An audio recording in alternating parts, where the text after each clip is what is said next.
We have Judge Jeanine Pirro with us. Hey, Judge. Hey, good great morning. To see How you are again. you? We're great. What does 250 mean to you?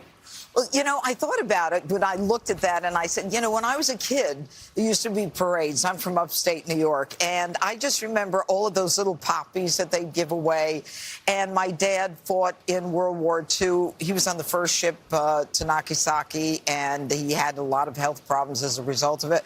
My grandfather stormed the beaches in Normandy. So, I mean, for my family, it always meant a great deal.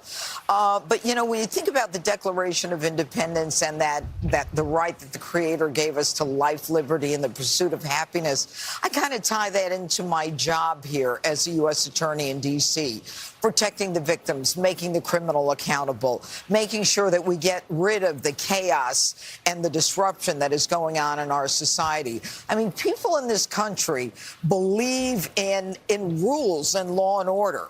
And as a prosecutor, my role is to make sure that there is a lack of chaos and disruption, that people are protected, that they can live freely with their families. And you mentioned this earlier in the show, that you know, there is so much talk now about all the negative stuff. Mm-hmm. And when I saw the police on the tarmac with the, what row was it? Viking Row. The Viking Row. I said, you know, that's such a nice story. You know, we're good World people. Cup. Right. Yeah. World Cup, the world loves us. Yeah, and yeah, especially in New York, #1. I know. I watch the news. I watch you all the time.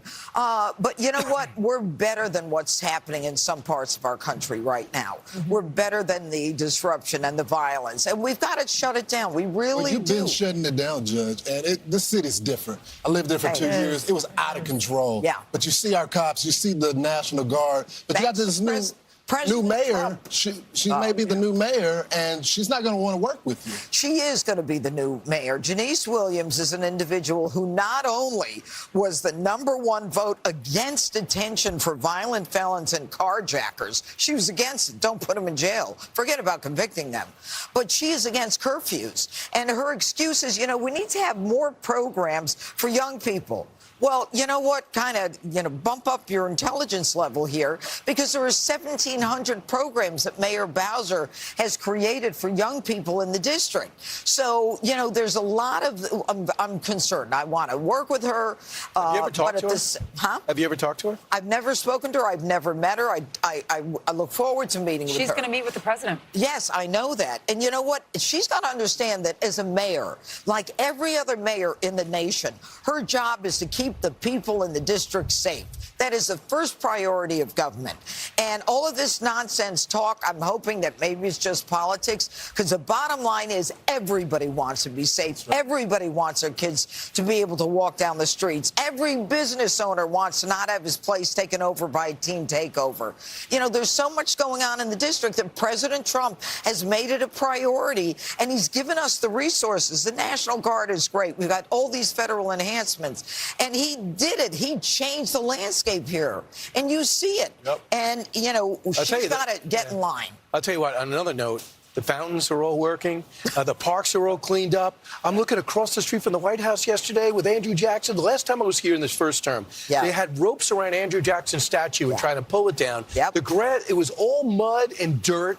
And now I look at that park, it looks unbelievable. Yeah, because that's you the know story of the whole city. You know, safe and beautiful. What is the significance of beautiful?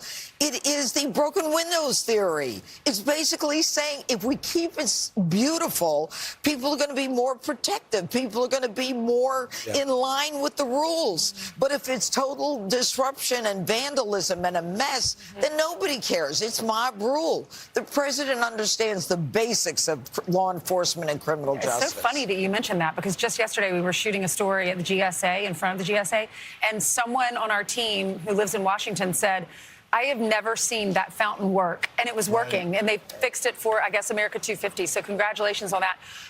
Speaking about vandalism, right back here is the reflecting pool. What's the latest on that? I know 7 people were, I thought, arrested. Were they citations? Well, look, there are 14 citations that have been given out by the park police. They're coming into my office now.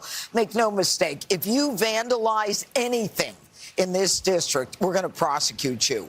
And if you destroy the reflecting pool and if you create a problem that has long-term ramifications, we're going to prosecute you. There's no question about it. What we've got to do is make sure that we've got people who are able to find out about what's going on, and the president is making sure we do that, because now the enforcement is at a next level in terms of all of the monuments. Crime, though, Judge? It's both federal and a violation of the D.C. Code. It can go either way. In either court, it depends upon the level of damage. It can be 10 years in federal court if there is significant damage. And, of course, it can be a misdemeanor if it's less than $1,000. And we're assessing those citations now as they come in. Wow, it's amazing because he just tried to embarrass the administration, who was taking great pride in fixing that pool. And someone put some stuff in there to maybe get that algae out, and now they got to fix it again. It cost us millions of dollars to do this again. Yeah, it cost us $14 million in the first place, and now, you know, we have to do it again. And it's a shame. Right. But here's the thing. We're going to get these people. They're going to be made accountable. We're prosecuting them. And that's why you see the difference. And I love D.C. now. When I first came here, it was like, And you like it a lot better when we're here. I love it like when home, Fox and right? Friends is here. You got your job and you got your old place. Yeah, I got the old pal. I come in here every day. I have not been yelled at in a long time. It's good to get yelled at again. Punched. I got yelled at, or punched, yeah. It's good to get yelled at again in a fun, entertaining way. Well, you might deserve it, Brian. I know. Thank you very much. Yeah. All right, thanks, Judge. Appreciate it.